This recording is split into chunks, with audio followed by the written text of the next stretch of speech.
Maligayang pagbabalik sa Rai Movie Recaps. Narito na naman po tayo para sa isa na namang magandang pelikula na pinamagatang Blind War na napalabas noong 2022. Ito ay patungkol sa isang babaeng preso na dahil sa pagiging marahas niya ay nailipat na siya sa 17 presinto. Kaya't ano pa ang ating hinihintay? Sit back, enjoy and relax labyo. Nagsimula ang pelikula sa isang eksena sa courtroom kung saan nililitis ang isang mafia boss na nagngangalang Macon. Inakusahan siyang nagpapatakbo ng ilegal na negosyo. Sa panahon ng paglilitis, kasama niya ang kanyang abogado na si Sina.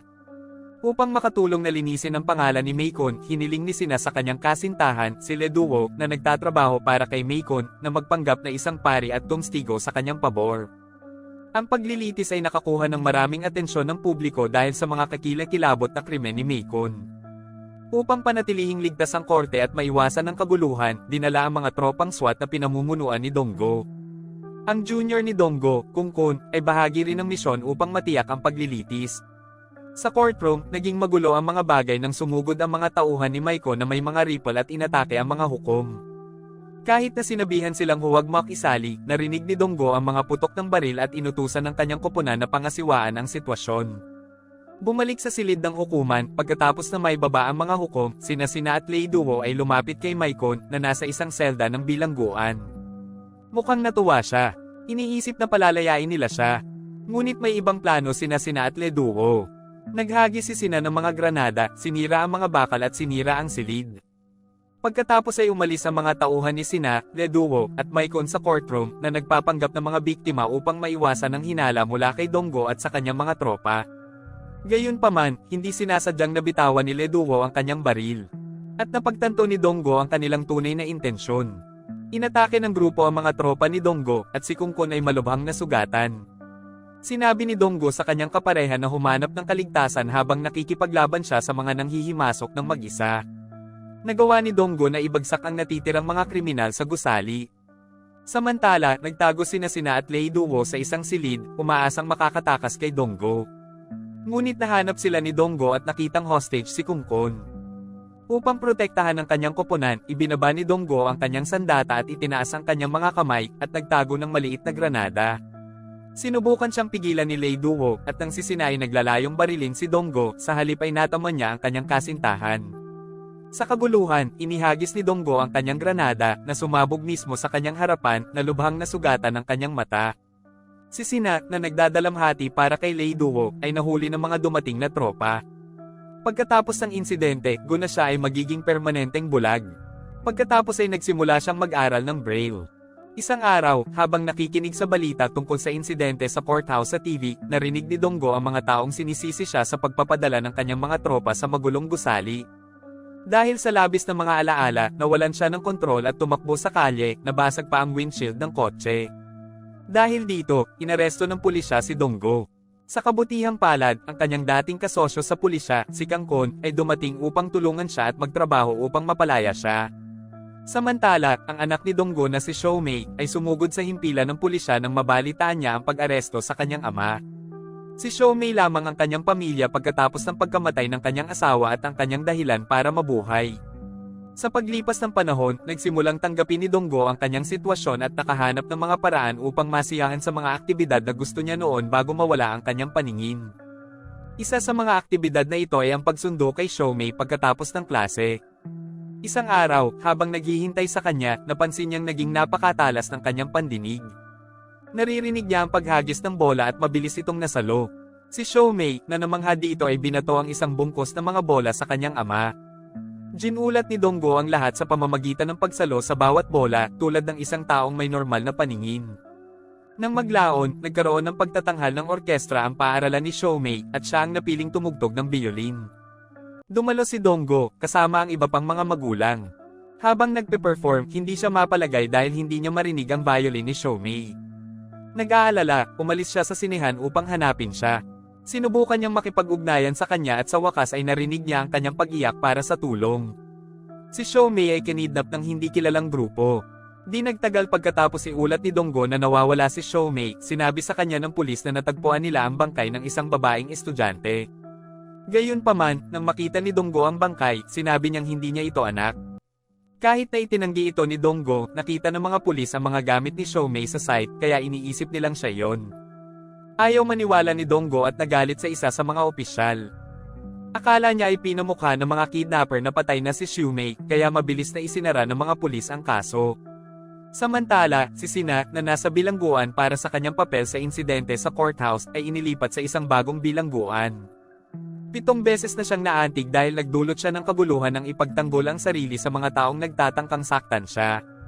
Sa bagong kulungan, ang ama ni Sina, muling nagkaproblema si Sina sa isang preso na binayaran ni Jacan, ang anak ni Mikon, na gustong maghayganti sa pagkamatay ng kanyang ama.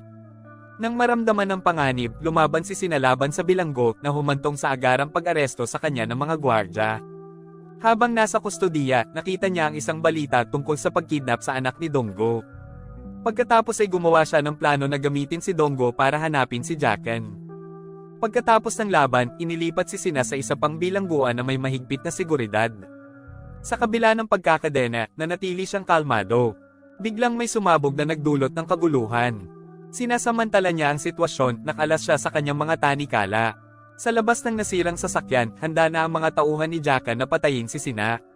Ngunit sa kanilang pagtataka, nakaligtas siya sa pagsabog at lumaban, natalo ang lahat ng mga tauhan ni Jacan. Sa kanyang punong tanggapan, galit na galit si Jacan sa kabiguan ng kanyang mga tauhan na patayin si Sina. Pinagmalupitan niya sila sa kanyang galit. Pagkatapos, pumasok ang isa sa kanyang mga katulong at sinabing nahuli nila si Xiaomei na nagpaplanong ibenta siya kasama ng ibang mga babae.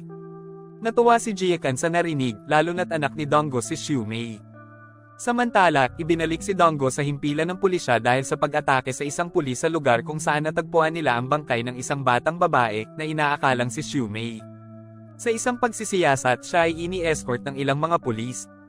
Biglang inatake ni Donggo ang isa sa mga opisyal na nagbabantay sa kanya.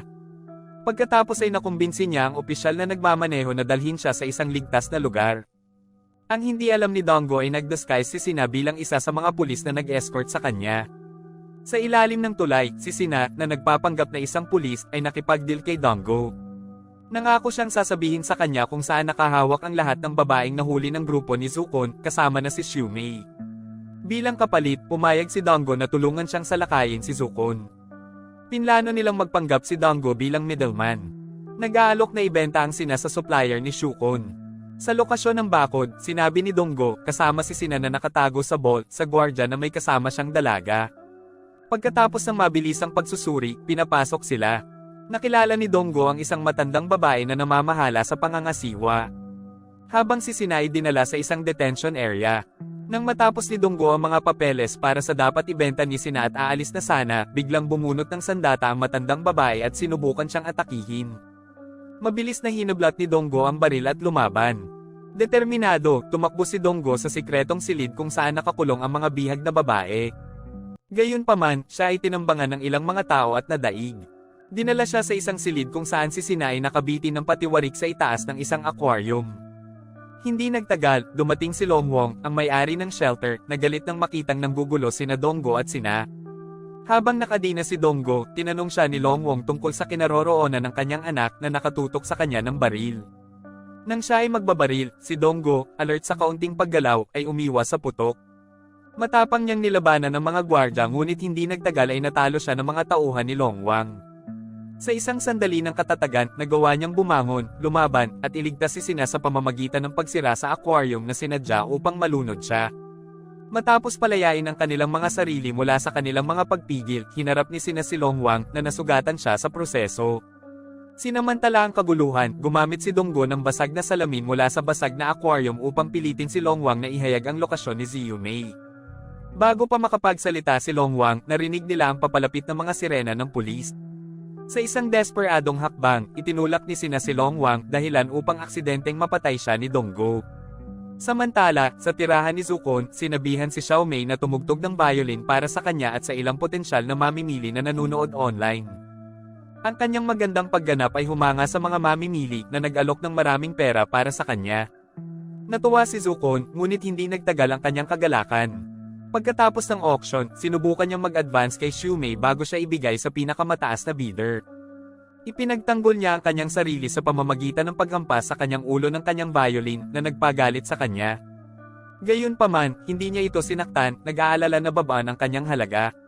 Sa isa pang pagkakataon, hiniling ni Zukon sa isa sa mga babae na ahit ang kanyang balbas. Nagkamali siya ng kaunti at pinutol ang mukha nito na ikinagalit niya. Sa kanyang galit, pinahirapan niya ito gamit ang parehong labaha. Di nagtagal, dumating ang kanyang tiyuhin, si Sihon, at sinabi kay Zukon ang tungkol sa pagkamatay ni Longwang. Kasabay nito, si Zukon ay nakatanggap ng tawag mula kay Sina na nagbanta na sasalubungin siya at papatayin siya. Dahil alam niya ang nakaraan ni Sina bilang miyembro ng mafia, natarante siya at nakiusap kay Sihon na tulungan siyang mabilis na maalis ito. Samantala, nakahanap sina Sina at Donggo ng pansamantalang hideout sa isang inuupahang bahay. Sinubukan ng isang kainahinalang pulis na imbestigahan ang lugar, naramdamang may nag-eespiya sa kanya. Mabilis na kumilos si Sina at nagsabit ng kitchen knife sa doorknob kaya nasugatan ang kamay ng pulis. Maya-maya, dumating ang mga tauhan ni Sihon, pilit na sinira ang pinto at sinasalakay sina Sina at Donggo gamit ang mga rifle. Sa pagtanggi na matalo, nagdulot sila ng pagtagas ng gas na humantong sa isang pagsabog na nagpapahina sa mga tauhan ni Sihon. Sinasamantala ni Sina at Donggo ang pagkakataong makatakas, ngunit naroon na si Sihon at ang kanyang mga armadong tropa, handang umatake. Hinarap ni Sina ang mga tauhan ni Sihon habang si Donggo ay nakaharap kay Sihon. Dahil alam ang sensitivity ni Donggo sa tunog, sinubukan siyang lituhin ni Sihon. Pero may plano si Donggo. Gumamit siya ng lubad para tumalon mula sa sahig patungo sa mas mababang antas ng gusali. Hinabol ni Sihon si Donggo pababa, ngunit handa na si Donggo. Ginamit niya ang lubad para matisod si Sihon. Napaluhod siya at tuluyang nahimatay. Matapos talunin si Sihon at ang kanyang mga tauhan, mabilis na pumunta sina Sina at Donggo sa storage area kung saan itinago ang mga dinukot na babae. Sa kasamaang palad, wala si Shoumei dahil dinala siya sa bahay ni Zukon para ibenta kaagad. Si Donggo, na may Sihon bilang isang bihag, ay sinubukang makakuha ng impormasyon tungkol sa punong tanggapan ni Zukon. Nabigo ang interogasyon, kaya ginamit ni Sina ang sarili niyang marahas na pamamaraan para makakuha ng mga sagot mula kay Sihon. Nagulat si Donggo sa ginawa ni Sina na pagtantong hindi siya isang tunay na pulis kundi isang babaeng naghihiganti matapos mawala ang kanyang kasintahan sa insidente sa courthouse. Habang nagtatalo sila, biglang sumulpot si Kungkon at hinimok silang sumuko sa mga awtoridad. Nakakita ng pagkakataon si Sina at nakipagdeal kay Donggo. Nangako siyang ibunyag ang punong tanggapan ni Zukon kung pumayag si Donggo na tanggalin si Kungkon. Nag-aatubili, pumayag si Donggo ngunit binalak na saktan lamang si Kungkon nang hindi siya pinapatay. Maya-maya, sumama si Donggo kay Sina para hindi makipagkita sa isang nagbebenta ng armas na kilala niya. Nang hindi na ibigay ng dealer ang armas na gusto niya, mabilis niyang binaril at napatay siya. Nang gabing iyon, nagmamadali silang pumunta sa tirahan ni Zukon na binabantayang mabuti. Matapang na inatake ni Sina ang mga gwardya sa harapan ng bahay gamit ang kanyang mga bagong sandata, habang si Donggo naman ay humarap sa mga gwardya sa loob. Kasabay nito, tinutuya ni Zukon si Ziumei, pinipigilan siya ng isang kadena sa kanyang leeg. Inis na sinabi nito sa kanya na darating ang kanyang ama para iligtas siya. Nang marinig ni Jakan ang tungkol sa pag-atake sa kanyang bahay, natarante siya. Hinawakan niya si Xiaomei at ang kanyang katulong at sinubukang tumakas. Inutusan niya ang kanyang katulong na magtalaga ng mas maraming gwardya, ngunit tumanggi ang katulong at lumayo. Pakiramdam na nakulong si Jakan, nilagyan ni Jakan ng bomba ang katawan ni Xiaomei, ngunit si Sina, na pamwesto sa likod niya, ay mabilis na binaril siya, na nagtapos sa kanyang takot. Matapos makapaghiganti sa mga nagmaltrato sa kanya sa mafia, binalak ni Sina na bumalik sa Donggo para sa pagkamatay ng kanyang kasintahan. Kinuha niya si Xiumei na hostage, tinali siya ng patiwarik. Walang sawang hinanap ni Donggo ang kanyang anak at nalaman niyang kinuha siya ni Sina. Nang magkaharap sila na may nakabunot na baril, binato niya ng maliit na granada si Sina na ikinamatay niya sa isang putok. Mabilis na sumugod si Donggo upang iligtas ang kanyang anak na malapit ng mahulog. Hinawakan niya ang kadena na nakahawak kay Xiumei, pinipigilan itong mahulog. Napagtantong may nakadikit na bomba sa kanya, siniyasat ni Donggo at matagumpay itong na-deactivate.